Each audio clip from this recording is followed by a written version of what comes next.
पर स्वागत है।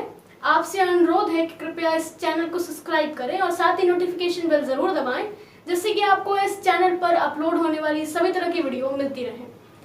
नमस्कार अशोक जी। नमस्ते, सभी बंधुओं का वंदन अभिनंदन। दोस्तों, हम सभी अवेयरनेस की बात करते हैं, न केवल दिव्यांगजनों की बल्कि महिला और पुरुष की भी। लेकिन एक तृतीय वर्ग भी है जो हमारे समाज का एक हिस्सा है। अशोक जी, आज का हमारा प्रश्न इसी से संबंधित है। हम ये पूछना चाहेंगे कि सुप्रीम कोर्ट ने जितने भी जजमेंट्स इनके पक्ष में दिए हैं, क्या वो जमीनी स्तर पर कार्यरत है या नहीं है? देखिए, दो चीजें होती हैं यहाँ पर। सुप्रीम कोर्ट का जजमेंट आना अलग बात है, इम्प्लीमेंटेशन होना अलग बात है। हाँ, बिल्कुल।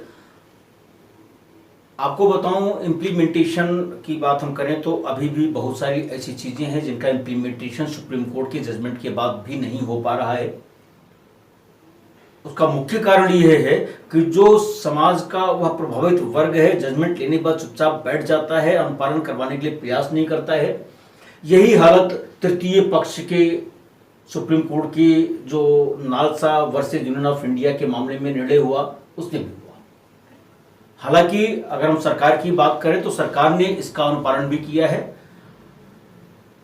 आपने देखा होगा, जब चुनाव की बात आती है, नाम निर्वाचन नामावली में नाम बढ़ाने के लिए, तो उसमें भी इस ढंग से व्यवस्था की गई है कि पुरुष, स्त्री और अन्य करके, तो अन्य में वह तृतीय वर्ग भी शामिल हो जाता है।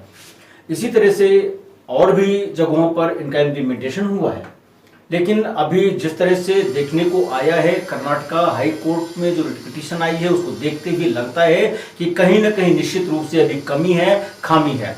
कर्नाटका में कुछ फोर्स की भर्ती होनी थी 2600 के करीब, उनमें से 240 या 260 के करीब बैंड्समैन की भर्ती होनी थी।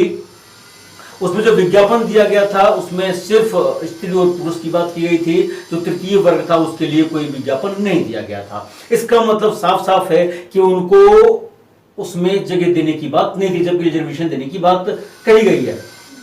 उसके दृष्टिकोण को देखते हुए माननीय कर्नाटक उच्च न्यायालय ने नोटिस जारी किया है वहां की सरकार से कि क्यों इस तरह से इनके मानवाधिकारों को उल्लंघन किया गया है। सुप्रीम कोर्ट के आदेश का अनुपालन क्यों नहीं किया गया नौकरी विज्ञापन निकालते समय, जबकि आर्टिकल 14, आर्टिकल 19 और article 21 of constitution of India के तहत इनको भी वही अधिकार हैं जो स्त्री और पुरुष को हैं।